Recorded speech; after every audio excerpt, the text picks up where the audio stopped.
Hari ini Ferdy Sambo disidang, Vera Simanjuntak yakin Brigadir J tak lecehkan Putri Chandrawati. Vera Simanjuntak masih terpukul atas kematian kekasihnya Brigadir J. Seperti yang diketahui, Brigadir J dibunuh oleh mantan Kadipropam Polri Ferdy Sambo CS. Banyak pihak yang diduga terlibat dalam pembunuhan berencana terhadap Brigadir J itu, di antaranya istri Ferdy Sambo, Putri Chandrawati. Isu Brigadir J menodai Putri Chandrawati juga masih kuat dipertahankan pihak tersangka. Baru-baru ini, peringatan 100 hari kematian Brigadir J digelar pada Sabtu 15 Oktober 2022 di Kecamatan Sungai Bahar, Muaro, Jambi. Vera Simanjuntak hadir bersama rombongan Kamarudin Simanjuntak. Vera tampak khusyuk mengikuti ibadah yang digelar. Acara ibadah tersebut diikuti sekitar 200 orang.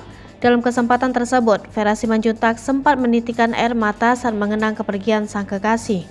Vera menyebut Brigadir J menganggapnya tak hanya sebagai seorang kekasih melainkan juga adik.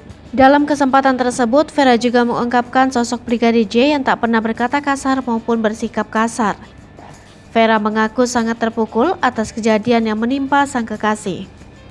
Ia bahkan juga tak mempercayai jika Brigadir J melakukan pelecehan seksual seperti yang dituduhkan. Vera juga meyakini bahwa Brigadir J adalah orang baik. Sementara itu, mantan Kadipropam Irjen Ferdy Sambo akan menjalani sidang perdana kasus pembunuhan Brigadir J pada Senin 17 Oktober 2022 di Pengadilan Negeri Jakarta Selatan. Terkait sidang tersebut, kekasih Brigadir J yakni Vera Simanjuntak berharap keadilan. Vera juga meminta agar nama baik Brigadir J dipulihkan.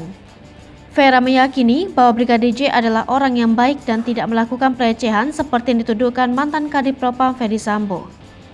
Seperti diketahui, Brigadir J menjadi korban pembunuhan di Kompleks Duren 3, Jakarta Selatan. Ferdy Sambo menjadi dalang di balik pembunuhan tersebut. Ia memerintahkan Barada Richard Eliezer untuk menembak Brigadir J. Sambo disebut emosional setelah mendapatkan pengakuan dari sang istri Putri Chandrawati. Brigadir J telah melecehkan Putri saat berada di Magelang. Kini Ferdy Sambo justru membuat manuver baru dengan mengaku bahwa ia tak memerintahkan Barada E menembak melainkan menghajar Brigadir J.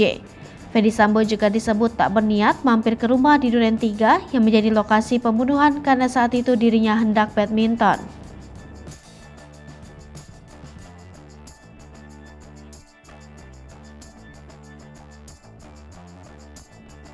Hai pemirsa Sri Popo TV, jangan lupa komen, like, dan subscribe, serta tonton terus berita-berita terupdate lain